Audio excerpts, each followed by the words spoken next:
parte que tiene que ver con los calores, ¿no? O sea, la parte tropical, ¿no? Entonces, bueno, pues esta es como una cuestión desde los satélites. Pero si vamos a la siguiente imagen, cuando empezamos, estamos hablando como de lo moderno.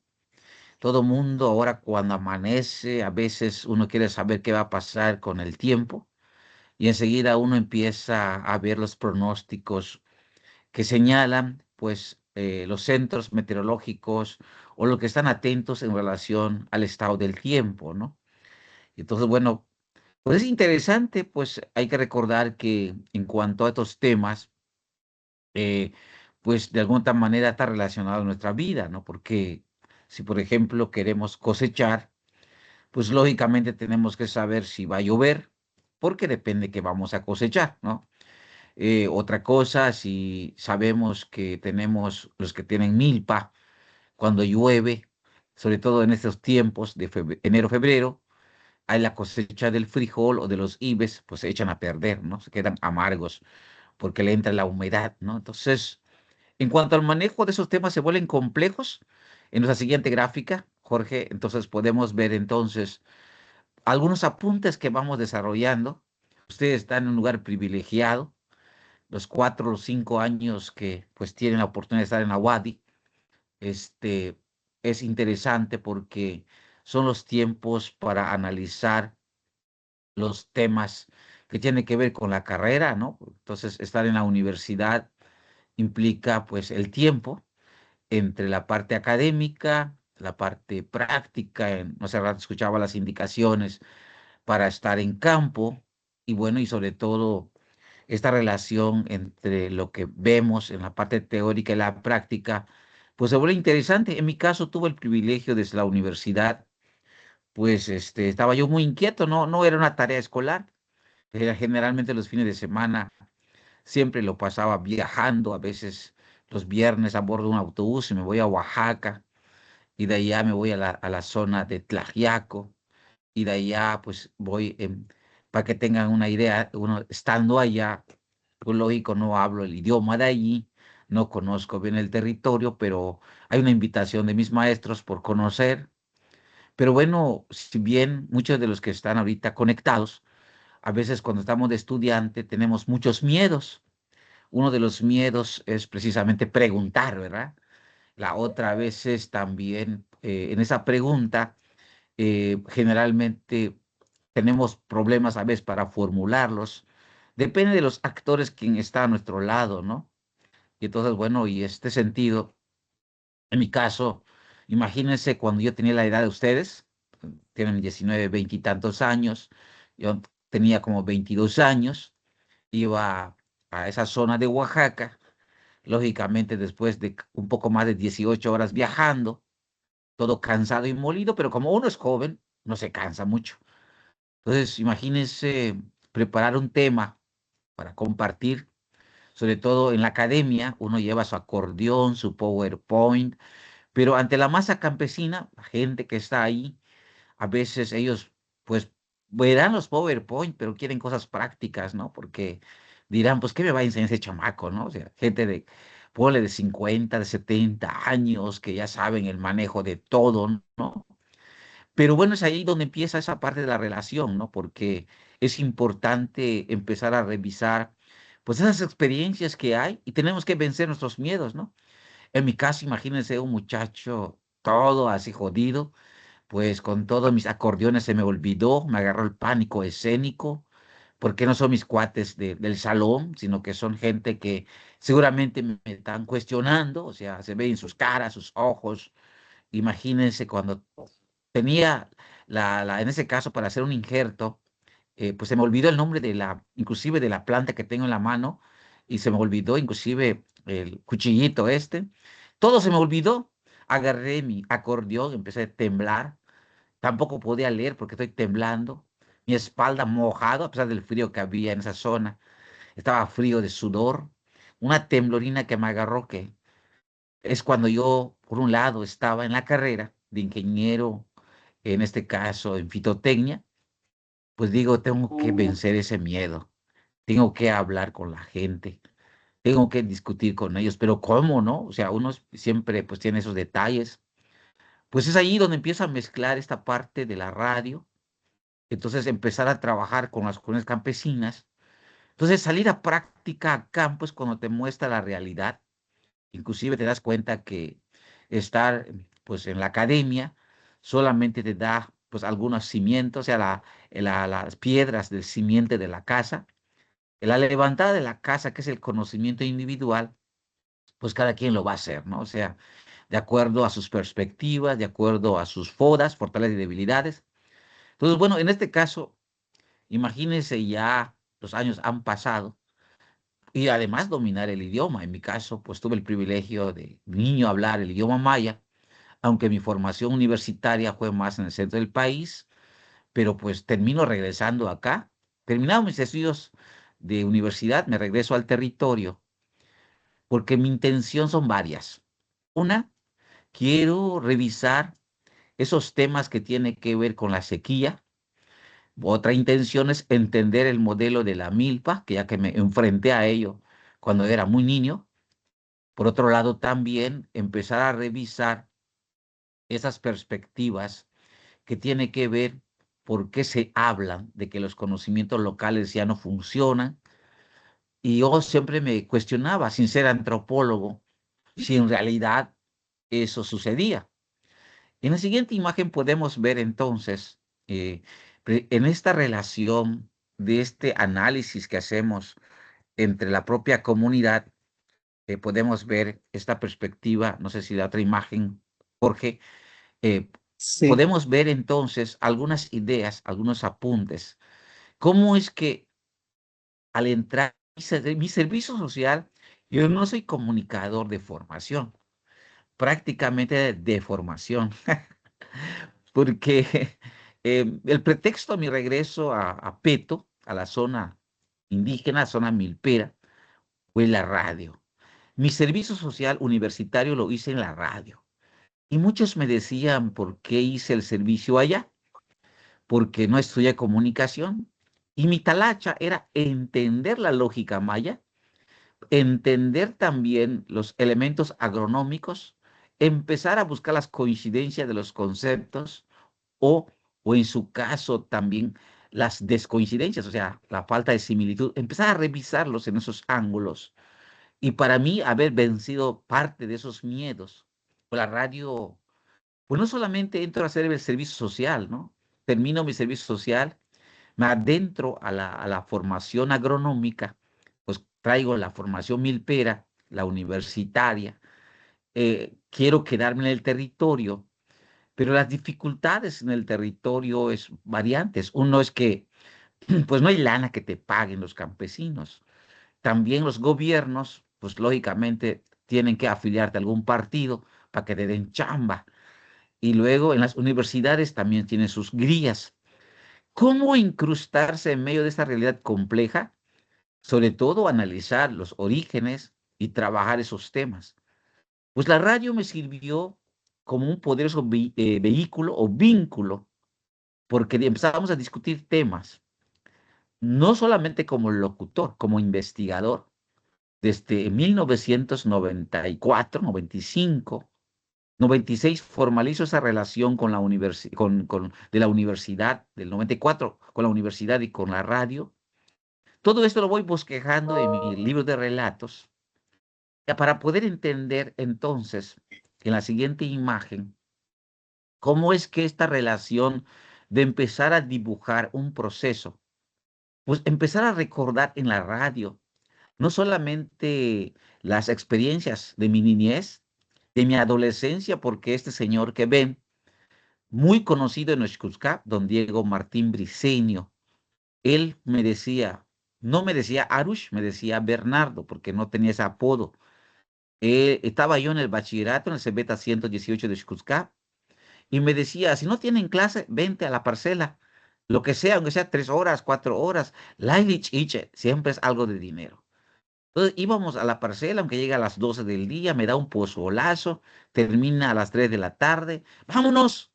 Y el señor dice, ¿verdad que te vamos a pagar las horas? Sí, y agarra el dinero y me paga todo el día. Le digo, pues si no trabaje todo el día.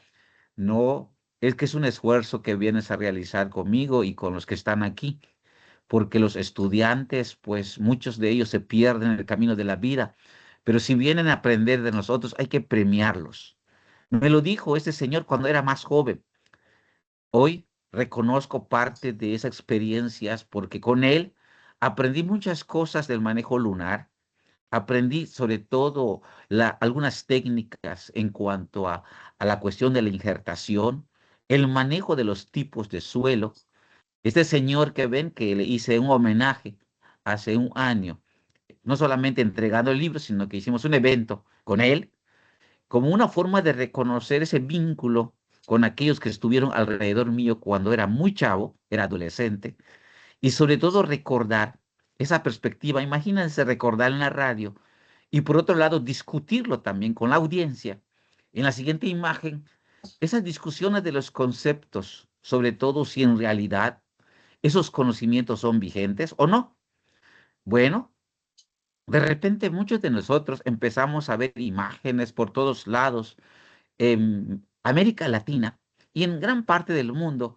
Siempre vamos a ver glifos de algunas representaciones antiguas y también arte moderno, ¿no? O sea, depende también. Pero de repente no alcanzamos a analizar esta relación de de esas perspectivas antiguas que tienen que ver con algunas deidades, por ejemplo, como lo que estamos viendo por allá, y por otro lado también esta lucha que hay alrededor, ¿no? O sea, imagínense, por un lado se alcanza a ver, no se alcanzan a ver a un sembrador, ¿no? En ese momento, el sembrador que se ve muy al fondo, imagínense, lleva las preciosas semillas, ¿no? Pero en esas semillas no solamente están hechas para un territorio en particular, son resultado de una selección de cientos de años. No es un manejo del sisi, no es un manejo de genética del CIMIT, son semillas hechas por la cultura maya o por las culturas dedicadas al maíz, y entonces son selecciones hechas de acuerdo al clima, de acuerdo a la tierra y de acuerdo a la altitud, a la latitud. Imagínense y los colores o los diversos matices que tienen las semillas.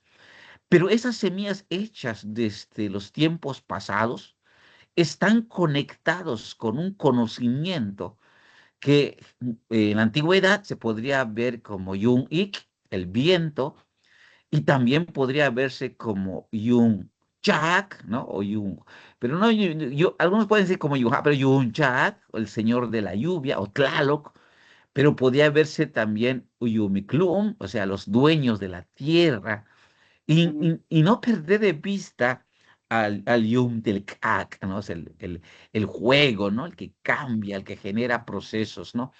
Pero detrás de todos estos elementos que están, pareciera ser que son elementos muy fríos, porque bueno, hoy los vemos muy, por un lado, como que no están muy conectados, ¿no? Por otro lado, pues a veces no tenemos esa relación directa con esos elementos, pero la gente antigua pues tenía mucho porque no tenían pues lo que hoy en día como satélites, pero tenían otros satélites entrecomillado, ¿no? Esta revisión o esta observación de estos fenómenos alrededor para poder cultivar la semilla y obtener la cosecha. Imagínense, ahora con la llegada del Tren Maya, se ha encontrado en la península una gran cantidad de basamentos. Y en el 2013 estuve en la UNAM, en donde escuchaba los resultados de una investigación de un importante señor de los Estados Unidos, donde hacía estudios de carbono 14 en gran parte del territorio peninsular y llegó a una conclusión después de 2 horas de exposición con todos los elementos metodológicos para decir que la península de Yucatán es un solar maya. O sea, digo, decía él al final, ¿por qué es un solar? Porque al final es un espacio muy conocido donde todas las especies tienen bueno, un nombre, un uso, un manejo, y esto, para que sucediera eso, tiene que haber precisamente no solamente un proceso cercano a la domesticación, sino entender el principio del manejo holístico del territorio. Cuando decía eso, entonces ahora con el rollo del Tren Maya, donde se empieza a mostrar esas grandes ciudades y toda la península poblada, podemos hablar entonces como una cultura. Ustedes saben que si no hay comida, pues en realidad no podemos pensar. Si tenemos hambre, tenemos broncas, ¿no? Entonces, imagínense, empecemos a revisar cómo una cultura no solamente se sedentariza, sino trabaja una perspectiva holística de asentamiento, donde pone en práctica sus conocimientos alcanzados para alcanzar la comida. En este caso, si pensamos eso, ¿cómo 3 centímetros de suelo fue capaz de darle alimentación a esas ciudades que poblaron la península de Yucatán y que de cierta manera tal fue el grado de la alimentación que permitió el desarrollo de la cultura? Sin alimentación no hay desarrollo cultural. Es un poco difícil. De hecho, hay que resolver el tema de la panza, de la papa, o sea, para que tengamos ese desarrollo intelectual. Entonces, hace un rato veíamos una imagen del Chachac, que esa imagen donde aparecía en la imagen anterior, podemos ver la figura del sacerdote hincado y podemos ver a los niños alrededor. Esos niños representan a los sapos de la lluvia y cada uno tiene un croar. Y más adelante, que no se alcanza a ver en la parte de enfrente del sacerdote Omen, están los jóvenes que hacen el papel de Chac o los señores de la lluvia. De tal manera que imagínense en plena ceremonia, donde hace ofrenda de estos panes sagrados. Enfrente hay una cruz sincrética o la cruz maya, no la cruz católica, donde la comunidad presente empieza a hacer plegarias y en ese momento los sapos empiezan a croar, que son los niños, y los jóvenes empiezan a dar vueltas alrededor de esa mesa ceremonial y en esas vueltas que van dando, van haciendo los ruidos de truenos, relámpagos. Por otro lado, también los chaques, que son los jóvenes, también con su calabazo o el chu, van haciendo una irrigación o una muestra de cómo los chaques riegan la milpa. Y en ese momento ceremonial, el Señor agradece la presencia de los señores, en ese caso, de todas las deidades presentes en el territorio por este reconocimiento y recibir la ofrenda.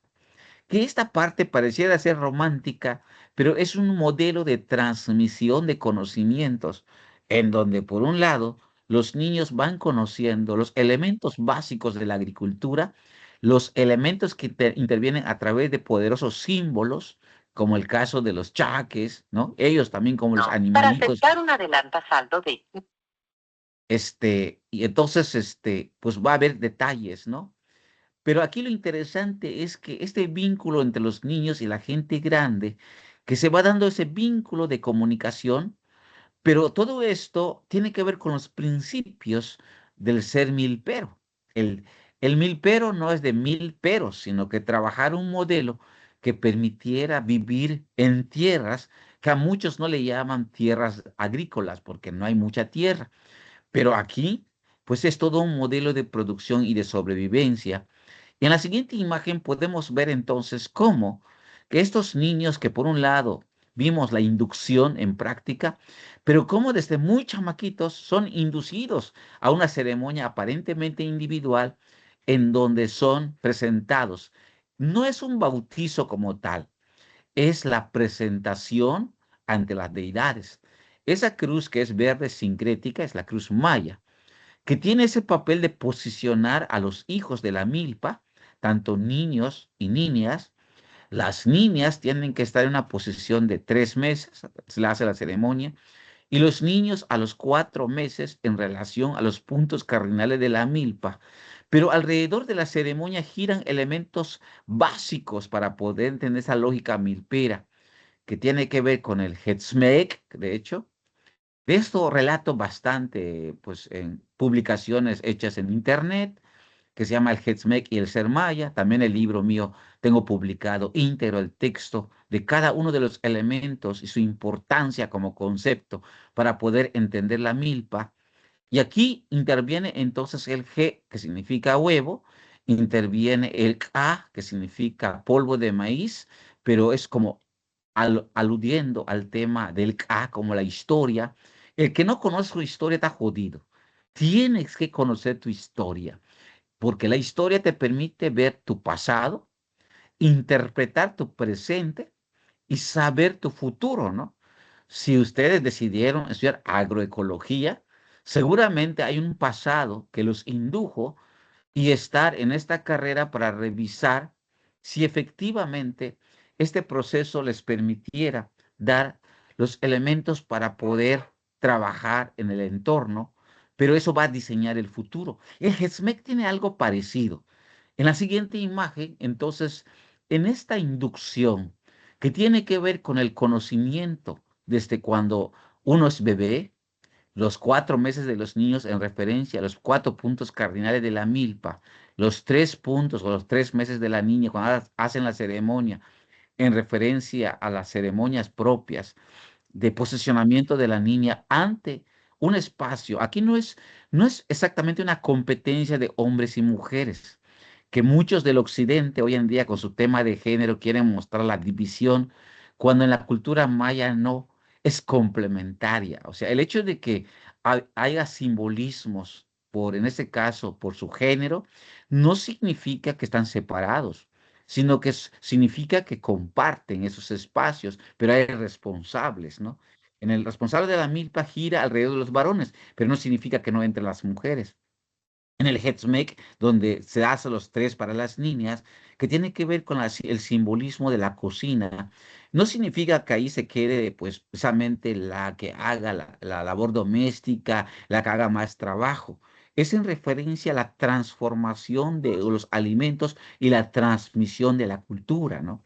Entonces, imagínense todo este andamiaje que parte desde el Chachak y el Hetzmek para poder entonces poner en práctica estos conocimientos y ya durante las ceremonias y la práctica de la milpa, la gente grande empieza entonces a mostrarle a los niños y a las niñas lo que significan los elementos propios, por ejemplo, ¿no?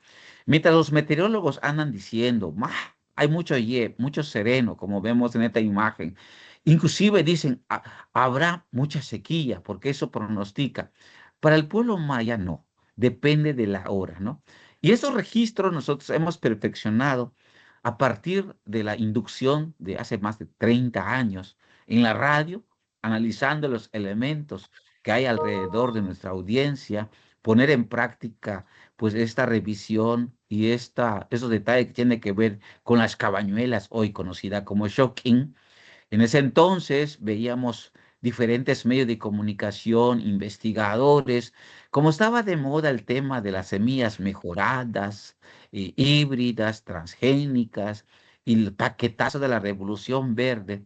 Los agrónomos nos formábamos, de hecho a mí me tocó esa parte de formarnos en la parte occidental, de llevar el conocimiento, somos extensionistas, fuimos formados como extensionistas, somos los que llevamos el conocimiento. Aquel que osa decir que comparte el conocimiento con el campesino, considerando del campesino, no es por allí la dinámica. Nos mostraron desde 1950 hasta 1990 que, bueno, el Estado desarrolla un modelo de extensionismo donde el técnico lleva el conocimiento, porque la intención es el extractivismo, pero por otra la implantación de un sistema de semillas y un paquete de procesos que permitiera, en este caso, pues si podemos hablar así, de la destrucción paulatina del ser milpero, ¿no? Entonces, todos los conocimientos locales, pues no fueron parte del proceso. En lugar que se hagan violes, compostas, bocachis, que hoy en día ustedes analizan, pues en la antigüedad, en esos tiempos se hablaba, no, traemos el paquete de fertilizante, tenemos la urea, tenemos el 1846-0, vas a aplicarlo de esta manera. Pero ingeniero, no, no, aplícalo así. Así eran los agrónomos que llevaban la semilla mejorada. A pesar de todos esos años, de la insistencia de los paquetes tecnológicos, al final, esa lucha de las semillas nativas, dada también la insistencia de los productores del 1950 hasta los años 90, para demostrar al Estado mexicano y a sus instituciones, todas, incluidas las del sector educativo, donde todas se orquestaron para destruir la milpa, pues sí hay impactos. La primera, son muy pocos los milperos. Los milperos real son gente mayor de 70 años. Son estuches de conocimiento o libros abiertos a ser leídos, pero hoy en día abundan los milperos de bata blanca, aquellos desde la comunidad de escritorio andan planeando la milpa, ¿no? Pero en el fondo hay un desprecio al conocimiento local y que de cierta manera cuando escucho esta indicación a ustedes que platiquen con los abuelos desde una academia generada por una universidad creada en los tiempos de Carrillo Puerto, del socialismo, de los años 20, ustedes tienen una responsabilidad histórica. Esa universidad donde están no se creó por los que tienen lana, se creó por una necesidad histórica de modificar procesos campesinos, pero considerando la cultura maya como la Universidad del Sureste. Imagínense los años 20, cuando se funda la universidad, esa intención de darle ese matiz de análisis de los hijos de los campesinos para desarrollar no solamente el conocimiento, sino el sistema productivo y entender la lógica milpera. Lógicamente, pues la universidad, al igual que muchas, pues fueron de cierta manera ninguneadas bajo esa perspectiva y se implantó un modelo occidental. Entonces están en esa lucha. Pero bueno, ¿cuál es el problema que hay? Hoy en día, si uno de los elementos que tiene que ver con el conocimiento holístico del agua, del fuego, de todo lo que hay, el gran problema global es la falta de agua. O sea, alcancemos a ver en qué nivel se encuentra México. Van a ver que están en manchón rojo, ¿no? Y podemos ver los países en manchones rojos, los que tienen graves problemas de agua, sobre todo, y los negros, los que de plano tienen más problemas serios, pero también podemos ver que gran parte de la humanidad, pues precisamente tienen graves problemas de la cuestión del tema de la demanda y la disponibilidad del agua, ¿no?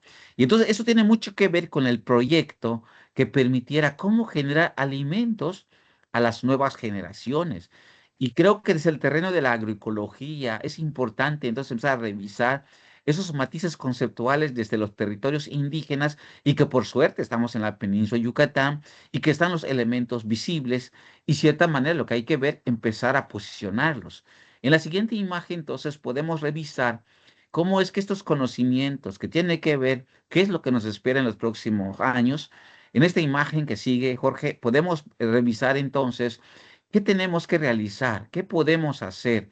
La República Mexicana, con las oleadas de calor que sucedió de abril, mayo, junio, podemos ver cómo solamente con este corte del 15 de junio del 2024, antes de lo que significó las lluvias de esa temporada que pasó, podemos ver cómo se quedó prácticamente el territorio nacional.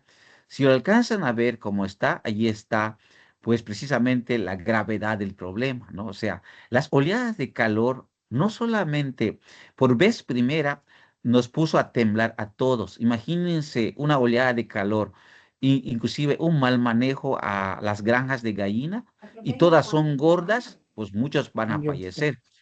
Lo mismo pasa con los cerdos, Cuando yo termine. lo mismo pasa con los pájaros. Muchos pájaros del monte prácticamente fallecieron. Monos zaraguatos en diferentes partes de la península se registraron la muerte de los animales. Inclusive plantas que están en la selva empezaron a fallecer. Estamos en graves problemas ante estas oleadas de calor que por suerte la UNAM anda publicando recientemente, que ha sido muy cálido 2024, pero el detalle es que vienen años más complejos.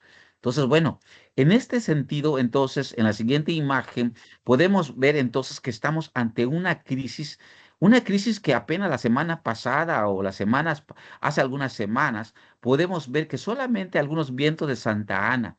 Claro que las condiciones de los Estados Unidos, he estado yo ahí trabajando y he podido ver que pues las casas pues están, pues son de madera la mayoría y también pues hay muchos detalles y que de cierta manera puso en jaque a una potencia solamente por el juego.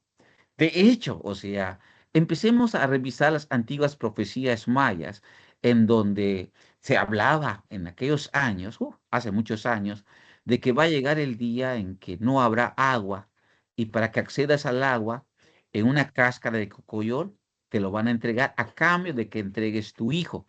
Y tu hijo va a quedar a manos de la machicha o la viejita o la anciana o la hechicera, pero ella va a alimentar a su monstruo con tus hijos. Esto muestra la gravedad en cuanto a términos proféticos desde la antigüedad, cómo se ve el agua y cómo, cierta manera, esta relación tan preciada que es el agua, ¿qué le va a pasar si vivimos en medio de una gran laguna de agua? Tenemos muchos cenotes.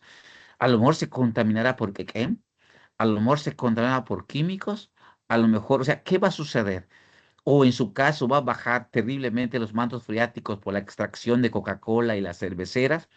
¿Qué va a pasar con el agua? El primer concepto para llegar a un nivel del agua como punto básico para entender la vida está en crisis. Pero lo peor del asunto, si se concibe el agua como el elemento vital, nuestro cuerpo es el 70% y el planeta tiene un 70%, y todavía no alcanzamos a entender que el que tenga agua tiene un poderío, ¿no? O sea, como país y como comunidad o también como individuo para empezar a luchar, porque este tema va a ser complejo. En muchas partes del mundo, inclusive en el norte del país, inclusive en el centro del país, hay graves problemas de agua.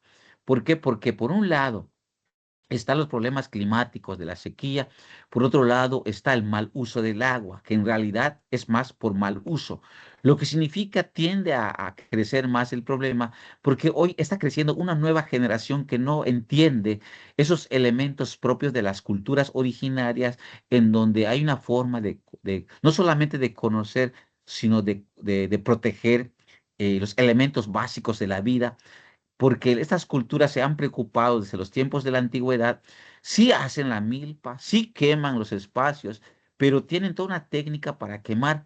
Entonces, del agua pasa al manejo del juego. El hecho de conocer precisamente el tipo de viento, ahora sí, el manejo de los vientos, un manejo de viento que tiene que ver hoy con las oleadas de calor, la gente antigua ya sabía si los vientos son altos, son intermedios o son bajos, sobre todo cuando empiezan a soplar en el mes de marzo, abril y mayo. Empiezan a revisar también si estos vientos, si son más altos, pues empiezan ellos a diseñar un modelo de quema. Depende. Entonces, pero con las oleadas de calor, la metodología campesina, en los estudios que estamos realizando, la gente se ha adaptado. Por un lado, la Secretaría de Gobierno andan prohibiendo el manejo del juego, pero los campesinos, desde las culturas originarias, tienen un manejo particular. Por ejemplo, inclusive recomendaciones. ¿Cómo es que, por ejemplo, ellos dicen, no, con estas oleadas de calor no podemos quemar estos espacios al mediodía ni a las 11, pero sí podemos quemar a las 5, de 4 a 5 en adelante? Porque cuando decrece la temperatura, baja un poco la humedad y entonces el avance del juego se puede prácticamente darle un manejo. Fuera de eso ya no. Imagínense entonces en los Estados Unidos cuando cuentan con toda la infraestructura para apagar el juego y no pudieron por los poderosos vientos de Santa Ana. Entonces, agua, es importante reconocer que se está perdiendo no solamente lo simbólico, sino lo que significa la vida, el juego, entender su relación con la creación y con la forma de trabajar con él para poder entender el viento. Las direcciones de viento y las formas en que se da el viento forman parte de los estudios antiguos de los pueblos mayas, en donde de cierta manera hoy en día el desconocimiento a esto podría ocasionarnos problemas serios. Por ejemplo, ellos decían de que los vientos del oriente, en este caso, coludidos, claro, con Yunchak o el señor de la lluvia, son vientos benéficos y que traen pues las buenas nuevas. Y generalmente esto se da a finales de abril, a mediados de mayo, depende del movimiento. Y entonces esto tiene que ver con las aguas portadoras de lluvia, en este caso las nubes portadoras de lluvia, que provienen, en este caso, del Mar Caribe. Entonces, bueno, no vienen del norte, son diferentes. ¿Cómo es que este conocimiento entonces de la tipología de vientos, entonces podemos hablar de Chocoic, los vientos calientes, como lo que sucedió con las oleadas de calor, los vientos fríos que hoy en día estamos padeciendo, que pueden afectar, pues, no solamente a nosotros, los animales, y también siempre se cataloga como, pues, son vientos que traen problemas en cuestiones de salud, ¿no? Entonces, bueno, eso también hay una tipificación y de hecho, ver los colores mayas, que está como simbología, pueden ver rojo, negro, amarillo, y todos esos colores que tienen que ver con la simbología maya, que son la simbología de las culturas mesoamericanas, tiene que ver precisamente con eso, ¿no? Entonces, en la siguiente imagen podemos ver cómo es que este caminar de estos conocimientos, ya hablé del agua, ya hablé del juego y hablé del viento. Entonces, conocer el suelo es interesante, ¿no? Porque el suelo, al final, no todos los suelos son iguales. En la cultura maya tiene una tipología de suelos y que podemos ver a través de un trabajo muy antiguo de Augusto Pérez Toro en una publicación de Conafrut, creo que en los años 80, donde publica la tipología de suelos mayas, ¿no? Allí podemos ver toda la tipología que es ANCAP, Chac-ANCAP, Ancancap, Boschlum, Yashom. Esa tipología de suelos, cuando empezamos a revisar, podemos cierta buscar similitud también con ciertas caracterizaciones hechas también por instituciones internacionales relacionadas al suelo para poder entender cómo se clasifica a nivel internacional, pero también cómo los campesinos lo clasifican, porque a partir de esa clasificación, cuando algún campesino te llega a decir, es que en Lume, caca, solamente en decírtelo así se transmitió todo el proceso tecnológico. No necesito explicarle un chingo. O sea, inlume, caca, caca, jahan ilum. Al decir caca es hablar de fertilidad, pero al hablar yanin caca con dik es la inducción al manejo de mantener la fertilidad. ¿Cómo que estos conceptos a partir, imagínense el dominio de estos conceptos que al final voy conociéndolo a 30 años de distancia en el trabajo territorial, radiofónico, y por otro lado, entender la lógica de los campesinos para poder entonces, imagínense, los elementos que no hace rato discutí, ahora relacionarlos con los suelos, entonces podemos entender que, por ejemplo, lluvias que inundan, imagínense los suelos inundados, que se llama, que precisamente los suelos inundados que existen en una gran parte de la península, pero la gran parte está en la zona de Quintana Roo, que tiene que ver precisamente con las zonas, los bajos inundables, ¿no? Entonces, esta zona de bajos inundables tiene un comportamiento diferente y también un manejo de cultivos. Lógicamente, hay cultivos que ciertamente se adaptan a eso, ¿no? O sea, no solamente de inicio el arroz, ¿no? Que ni siquiera es nuestra, ¿no? O la caña, ¿no? Sino que también hay otros manejos que se van dando a ese tipo de suelos negros, ¿no? Que hay una transición entre suelos vertisoles, que son los suelos que tienen arcilla, pero también, de cierta manera, cómo este manejo de suelo se va adaptando una semilla en particular o semillas en particular. Pero este conocimiento no es reciente, son conocimientos milenarios, ¿no? Entonces, bueno, esta apropiación de estos conocimientos de los milperos a sus abuelos y abuelas, hoy en día está en riesgo. Podemos hablar de que muchos de los abuelos y abuelas que tienen más de 70 años, inclusive cuando nos muestran, "Bash ushi chan ina beya", ¿qué le pasó a estas semillas que voy a cultivar? De inicio es una pregunta capciosa, ¿no? O sea, un torito, como decimos, ¿no? Porque te están mostrando, esta semilla es una lectura a lo que, por un lado, puede interpretarse de mil formas. Claro que las semillas en las puntas de la mazorca, en ese caso, no se usan. Hay un torito ahí alrededor, pero a la vez una interpretación agronómica, ¿no? Por un lado, cuando empecé, le dije, oye, pero me estás mostrando la semilla, quiero ver con todo y jolocho, o sea, con todo y totomostle, ¿no? Y cuando me lo mostró, y es cuando vi que no cubrió esa parte que ven triangulada, no lo cubrió, y le digo, pero le inagelamos a pais shimi, o sea, esta semilla no es la criolla.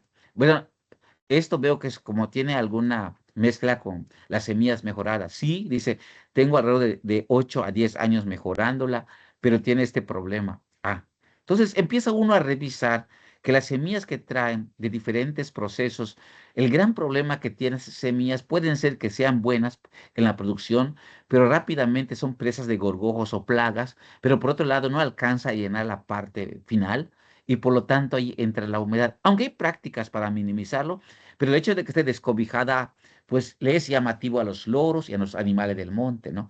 ¿Cómo es que a partir de una foto como esta, de un torito, empiezas entonces a ver genética, en mi caso soy genetista, pero por otro lado, empezar a ver la dinámica del conocimiento local. En la siguiente imagen, en esa dinámica de conocimiento local, podemos entonces mezclarla, el conocimiento campesino, también con las proyecciones de la NOAA, lo que está proyectado para 2025. No les mostré el Shocking ni hablé a detalle sobre este conocimiento porque es un tema que es un poquito complejo, pero es muy interesante porque va a la par con nuestros estudios, en donde tenemos alrededor, en mi caso, más de 30 años, desde muy chamaco veía las cabañuelas que le llaman, pero ya 30 años de trabajo en esto, me di cuenta que solo no puedo, ya 20 años como colectivo, 30 en la radio analizándolo, pero 20 como colectivo trabajando este modelo y ya con una estrategia más interesante, con resultados más prometedores, para mostrar que por un lado la NOAA nos presume su modelo de pronóstico, pero nosotros año con año, los últimos 3 años, casi 4, hemos estado en la Universidad Autónoma de Yucatán, con ustedes de hecho, para presentar los resultados del Shocking, ¿no? El año pasado lo presentamos y me llamó mucho la atención el auditorio que se llenó,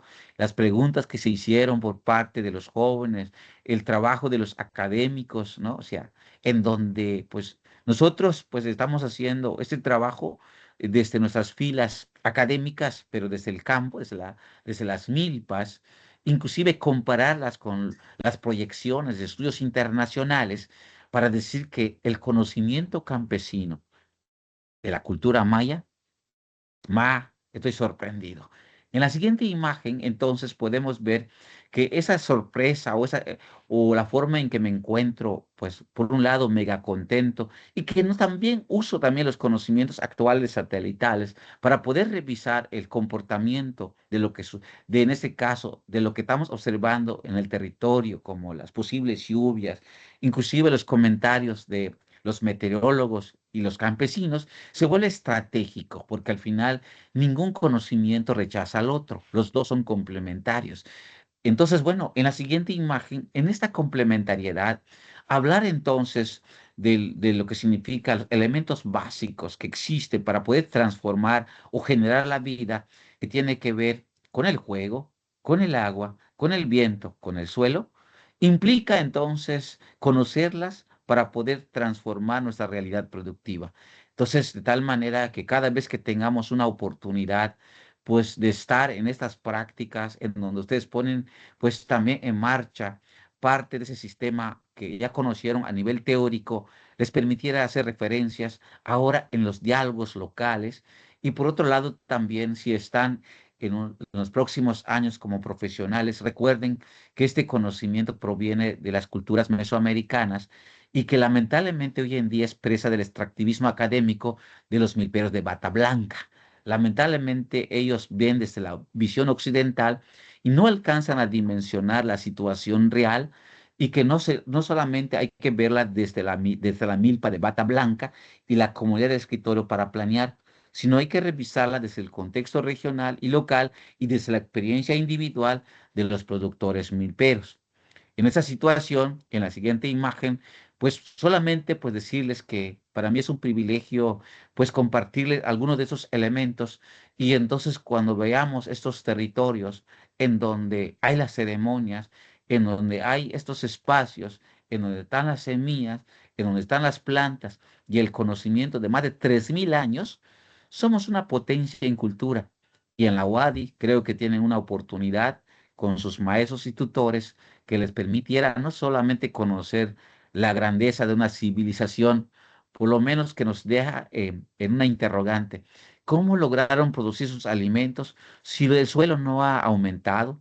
O sea, el suelo son un poquito, alrededor de 3 centímetros y en muchos lados, pues prácticamente es pura laja, aunque algunos lados son un poco profundos, pero en su mayoría tiene eso. Pero la grandeza del conocimiento en el manejo del territorio es sorprendente. Para mí es un privilegio compartirles parte de estas charlas, también como integrante del colectivo Ahorita, Shock In, que es el colectivo donde participo también los últimos 20 años. bajo la cocina Y hoy de... pues agradezco a la universidad y a ustedes por haberme escuchado. Jorge, muchas gracias. Muy bien, Bernardo, gracias a ti por apoyar siempre en esta asignatura que se llama Saberes Mayas. Importante aclarar un poco de que pues es una asignatura libre para muchos estudiantes de diferentes campus. Tenemos médicos, tenemos biólogos, tenemos químicos, tenemos de todo tipo, no solamente agroecólogos, ¿no? No sé si tengan alguna pregunta, jóvenes, algún comentario que quieran hacerle directamente a Bernardo, aprovechando que lo tenemos aquí, respecto a la rúbrica también del trabajo que se les ha dejado. Si lo han leído y tienen alguna duda, pues adelante.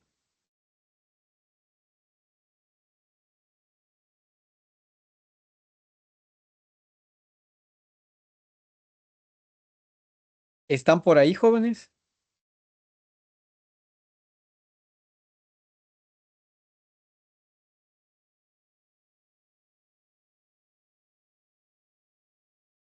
Adelante, Alexandra, por favor.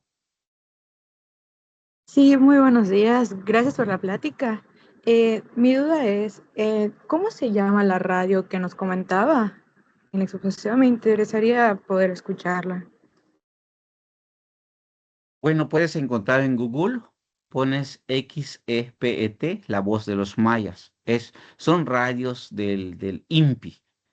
Son radios que en este caso está en Peto, una, la otra está en José María, perdón, en Felipe Carrillo Puerto, y la otra está en Xpujil.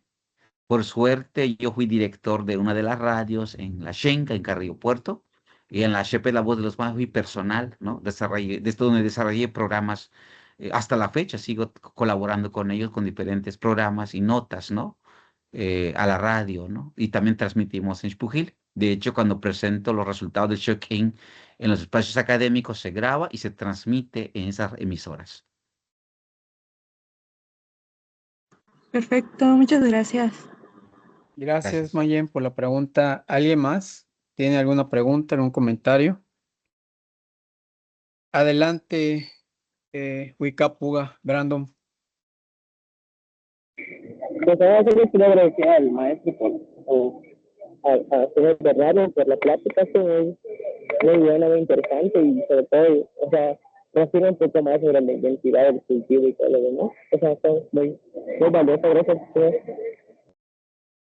Muy bien, pues ahí tienes, Bernardo. Te agradece mucho por la plática y el conocimiento que transmites a nuestros estudiantes. Gracias igual.